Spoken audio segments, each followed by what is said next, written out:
21 November 1955 मुंबईत सार्वत्रिक संपाची हाक देण्यात आली होती। गिरण्या, कारखाने, गोद्या, वर्कशॉप्स बंद ठेवत 4.5 लाख कामगारांनी यात भाग घेतला। त्रिराज्य योजना मोडून काढण्यासाठी सेनापती बापट यांच्या नेतृत्वाखाली एक विराट मोर्चा निघाला होता। मोर्चा फाउंटनच्या दिशेने येताच पोलिसांचा चौफेर लाठी हल्ला सुरू झाला। जमाव पांगत नाही हे पाहून अश्रुधुराच्या नळकांड्या फोडण्यात आल्या। निशस्त्र आंदोलनकर्त्यांवर बंदुकीच्या फैरी झाडल्या गेल्या। शेवटी पहिल्या 15 जणांचा बळी घेत 300हून अधिक जखमींचं रक्त सांडत या चळवळीचं रक्तरंजित पर्व अशा निर्घृण पद्धतीने सुरू झालं। 15 जानेवारी 1956 पंतप्रधानांनी केंद्र सरकारचा अमंगल निर्णय नभोवाणीवरून साऱ्या देशाला ऐकवला। विदर्भासह महाराष्ट्र आणि कच्छसह गुजरात अशी 2 स्वतंत्र राज्य जाहीर करून मुंबई केंद्र शासित केली गेली।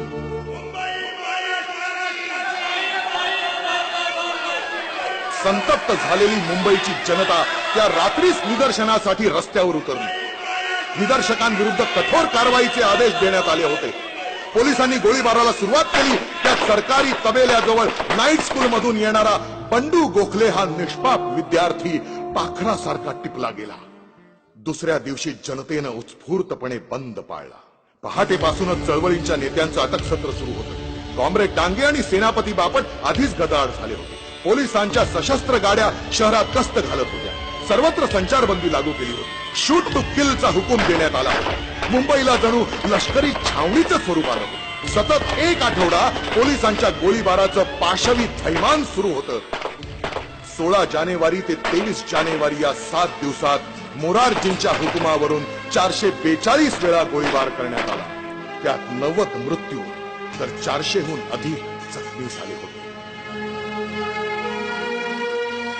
मुंबई शांत होण्याची चिन्ह दिसत नव्हती।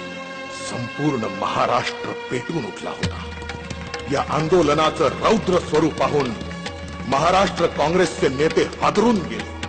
विधानसभेत या गोळीबाराच्या चौकशीची मागणी सुद्धा हुकुमशहा मोरारजींनी फेटाळून लावली। स्वातंत्र्य मिळून अवघी 9 वर्ष होत नाहीत तोच एवढं भयंकर क्रौर्य मराठी भूमिपुत्रांच्या वाट्याला आलं। ऐनवेळी परिषद बरखास्त करून शंकरराव देवांनी चळवळीतून माघार घेताच लढा पुढे चालू ठेवण्यासाठी एस.एन. जोशी यांच्या नेतृत्वाखाली संयुक्त महाराष्ट्र समिती उदयाला आली। मुंबईतल्या गोळीबाराचे पडसाद दिल्लीतही उमटले। अर्थमंत्री चिंतामणराव देशमुख यांनी मुंबई केंद्रशासित करण्याच्या विरोधात आपल्या मंत्रीपदाचा राजीनामा दिला। लोकसभेत नागरी स्वातंत्र्याची गळचेपी करणारे तुम्ही एक हुकुमशहा आहात अशी मर्मभेदी तोफ डागत नेहरूंसह साऱ्या सभागृहाला त्यांनी अचंबित करून सोडलं। या प्रसंगानं लक्षावधी मराठी जनतेत क्रांतीचं स्फुल्लिंग चेतवलं। कम्युनिस्ट, समाजवादी, प्रजा समाजवादी, शेतकरी कामगार संघटना, सोशलिस्ट असे अनेक पक्ष आपले भेद, पक्षीय प्रतिमा बाजूला ठेवून अखंड महाराष्ट्रासाठी समितीच्या झेंड्याखाली एकवटले। या लढ्यात तरुणांनी तर आहुत्या दिल्याच, पण अहिल्या रांगणेकर, विमल रणदिवे, गोदावरी परुळेकर, कॉम्रेड तारा रेड्डी अशा अनेक महिलांनी या लढ्याचं नेतृत्व करत गोळीबार, तुरुंगवास कशाचीही तमा बाळगली नाही। एकीकडे आचार्य अत्रे आपल्या घणाघाती भाषणांनी सरकारवर प्रहार करत होते, तर बाळासाहेब ठाकरे मावळा या नावानं व्यंगचित्र काढून सरकारची व्यंग लोकांसमोर आणत होते। 27 जुलै 1956 जय महाराष्ट्र 2000 मराठी भूमिपुत्रांनी थेट संसदेवर धडक दिली। शाहीर अमर शेख यांनी डफावर थाप मारून जागा मराठा आम जमाना बदलेगा म्हणत दिल्लीचा तख्त हलवून सोडलं। शेवटी केंद्र शासित मुंबईचा निर्णय सरकारला गुंडाळून ठेवावा लागला, पण संघर्ष अजूनही संपला नव्हता। ऑक्टोबर 1956 लोकसभेतील बहुमताच्या बळावर मुंबईसह महाराष्ट्र आणि कच्छ, सौराष्ट्रसह गुजरात असे एकत्र आणून नेहरूंनी द्विभाषिक राज्य लादलं। या नव्या राज्याला मुंबई राज्य असं नाव देऊन महाराष्ट्र ही अक्षरच पुसून टाकण्याचा डाव होता। नेमकं याच वेळी महाराष्ट्राचं अस्तित्व टिकवण्यासाठी आचार्य अत्रे यांचा दैनिक मराठा रणांगणात उतरला आणि संपूर्ण महाराष्ट्र ढवळून निघाला। परिणामी मार्च 1957च्या विधानसभेच्या निवडणुकीत काँग्रेसचं पानिपत करून समितीनं आपल्या विजयाचे चौघडे वाजवले. मुंबईसह संयुक्त महाराष्ट्र होणार असा संकेत देत मुंबई महानगरपालिकेवरही आपला ध्वज फडकावला. 30 नोव्हेंबर 1957 प्रतापगडावर शिवाजी महाराजांच्या अश्वारूढ पुतळ्याचं अनावरण पंडित नेहरूंच्या हस्ते होणार होतं. महाद्विभाषिकांच्या विरोधात लोकशाहीर अण्णाभाऊ साठे, क्रांतिसिंह नाना पाटील, आचार्य यात्रे, एस.एन. जोशी, कॉम्रेड डांगे, सेनापती बापट, प्रबोधनकार ठाकरे, कॉम्रेड मिरजकर, दादासाहेब गायकवाड, गुलाबराव गणाचार्य अशी 52 कशी नेतृत्वाची फळी.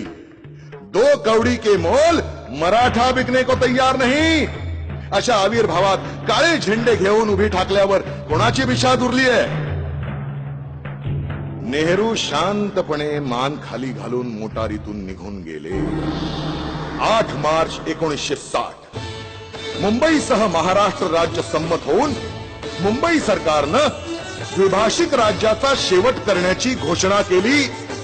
30 एप्रिल 1960 नेहरूंनी संध्याकाळच्या प्रचंड सभेत महाराष्ट्र राज्याची द्वाही फिरवली. रात्र 10 वाजता मुंबईत हजारोंच्या संख्येनं एकत्र येत लोकांनी मशाल मिरवणूक काढली आणि ठीक 12 वाजता इथेच याच जागेवर येऊन 106 हुतात्म्यांना श्रद्धांजली वाहिली. सरते शेवटी बेळगाव, कारवार हे म्हैसूर राज्यात घालून डांग सारखी 208 मराठी भाषिक गावं आणि 50 कोटी रुपये गुजरातला बहाल करत मुंबईसह महाराष्ट्र राज्य भारताच्या नकाशावर अवतरले. 1 मे 1960 लाखोंच्या संख्येने उपस्थित असलेल्या जनसागराच्या साक्षीनं महाराष्ट्र राज्याचा जन्मोत्सव सोहळा मुख्यमंत्री यशवंतराव चव्हाण यांच्या हस्ते साजरा झाला.